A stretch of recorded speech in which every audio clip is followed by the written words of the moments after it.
La divine volonté, pas à pas, par Safia, petite épouse de l'Esprit Saint. La Reine du Ciel, dans le royaume de la volonté divine, à Luisa Picaretta.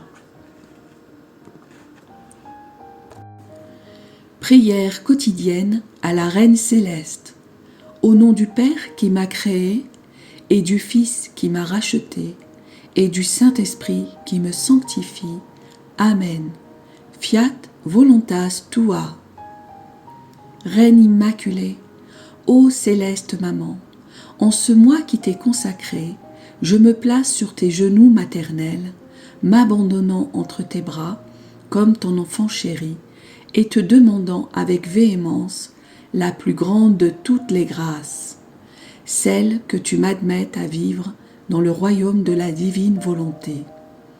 Sainte Maman, toi qui es la reine de ce royaume, permets que j'y vive en tant que ton enfant. Que ce royaume soit rempli de tes enfants.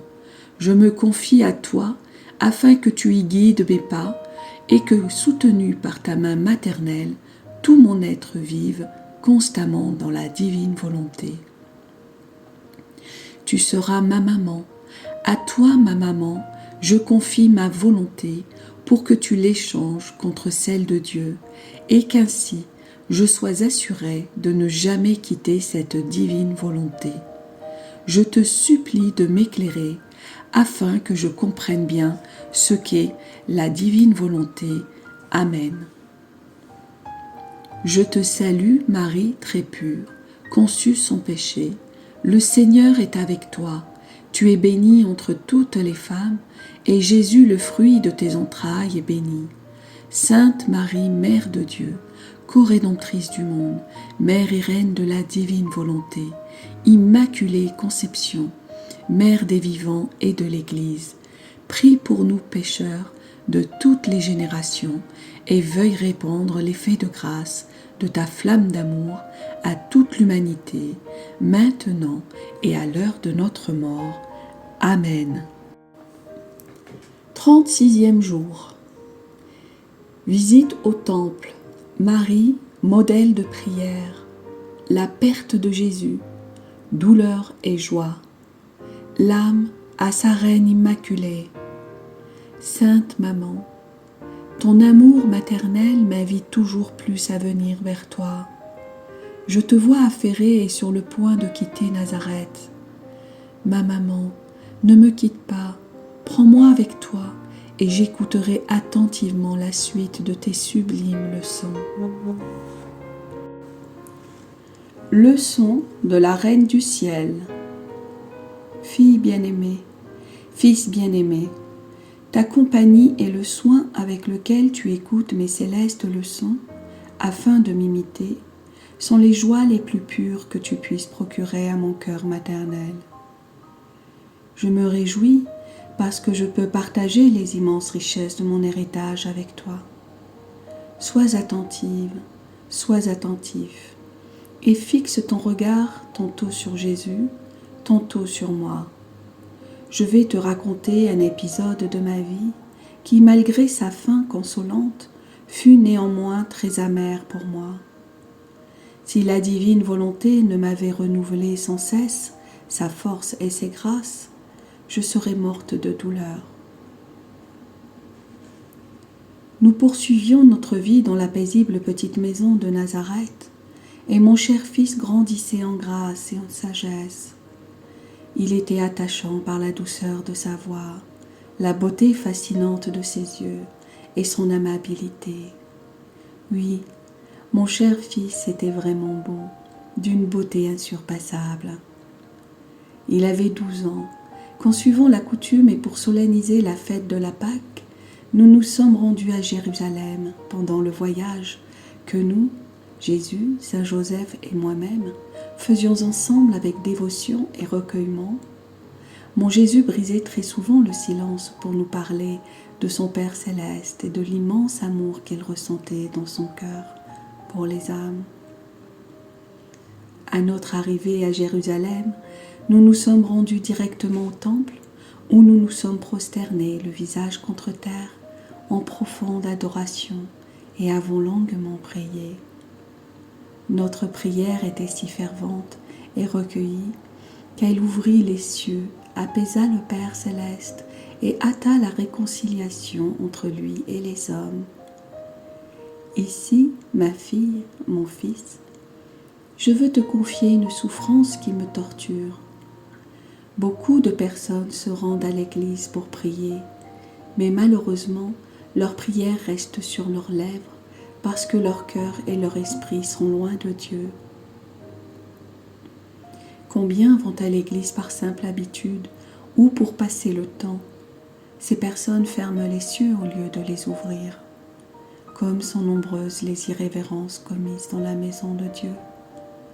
De combien de fléaux le monde serait épargné et combien de châtiments se changeraient en grâce si toutes les âmes faisaient un effort pour suivre notre exemple.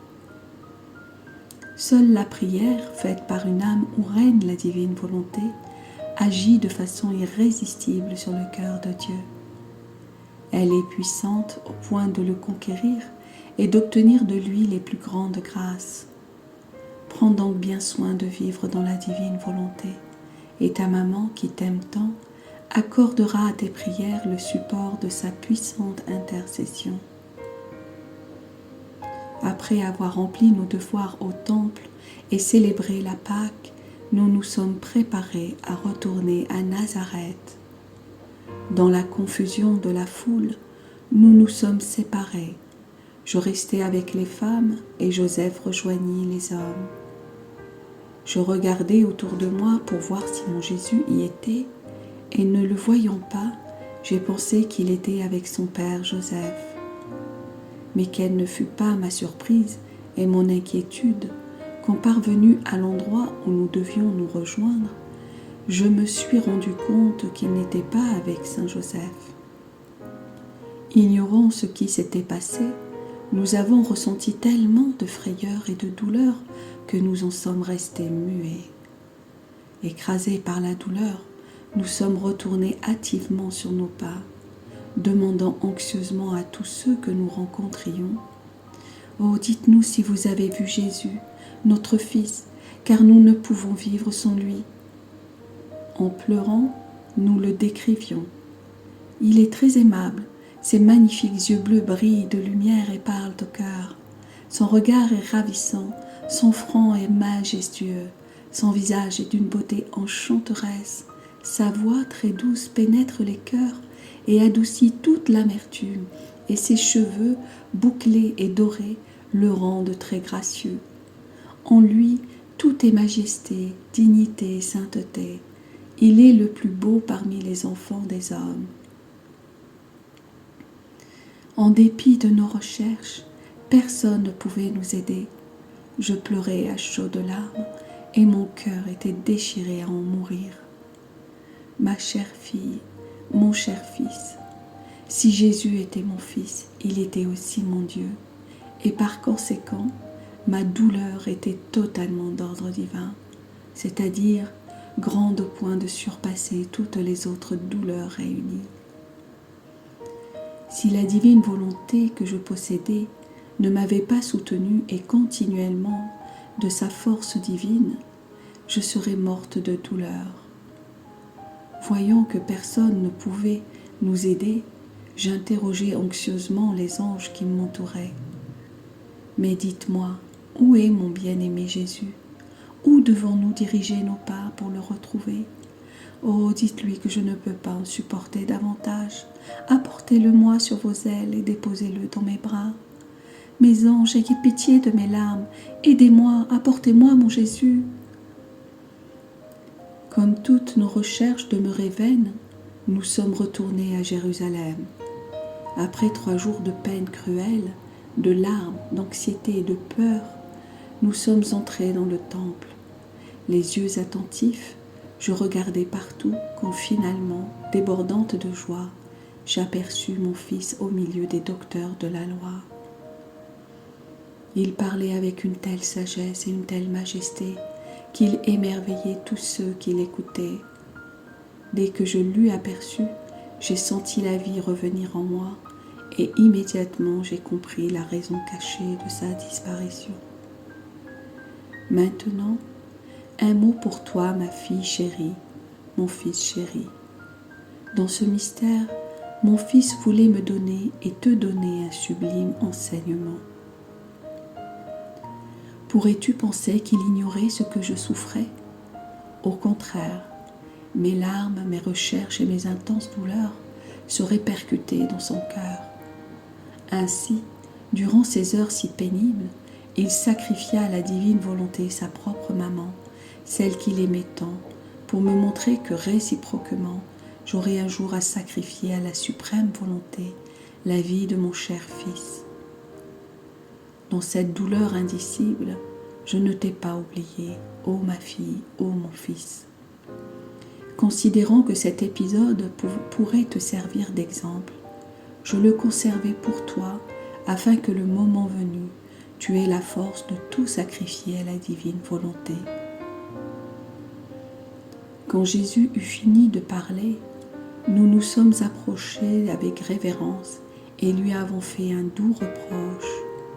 « Fils, pourquoi nous as-tu fait cela ?» Et lui, avec une dignité divine, nous répondit. « Pourquoi me cherchez-vous? Ne saviez-vous pas que je suis venu dans ce monde pour glorifier mon Père ?» Ayant compris la haute signification de sa réponse et adoré dans la divine volonté, nous sommes retournés à Nazareth. Fille de mon cœur maternel, fils de mon cœur maternel, écoute ta maman. Quand j'ai perdu mon Jésus, ma douleur fut des plus intenses, mais une autre s'ajouta, celle de te perdre. En effet, prévoyant que tu t'éloignerais de la divine volonté, je me sentais privée de mon fils et de mes enfants en même temps, et ma maternité souffrit doublement. Ma fille, mon fils, quand tu es sur le point de faire ta volonté au lieu de celle de Dieu, considère qu'en abandonnant la divine volonté, tu te mets en situation de perdre ton Jésus et moi-même, et de tomber dans le royaume des misères et des vices. Par conséquent, garde la parole que tu m'as donnée, celle de rester indissolublement unie à moi, et je t'accorderai la grâce de ne jamais être dominé par ta volonté, mais exclusivement par la divine volonté. L'âme à sa reine immaculée. Sainte Maman, je tremble quand je pense à l'abîme dans lequel ma volonté est capable de me faire tomber. À cause d'elle, je pourrais te perdre, ainsi que tous les biens célestes. Maman, si tu ne m'aides pas et ne m'entoures pas de la puissante lumière de la divine volonté, je sens qu'il ne me sera pas possible de vivre constamment dans la divine volonté. Aussi, je place toute mon espérance en toi, j'ai confiance en toi, j'espère tout de toi. Amen. Petite pratique. Tu réciteras 3 Je te salue Marie en souvenir de l'intense douleur que j'ai éprouvée durant ces 3 jours de privation de mon Jésus. Oraison jaculatoire. Sainte Maman, fais que je perde ma volonté à jamais pour vivre uniquement dans la divine volonté. Amen. Fiat voluntas tua.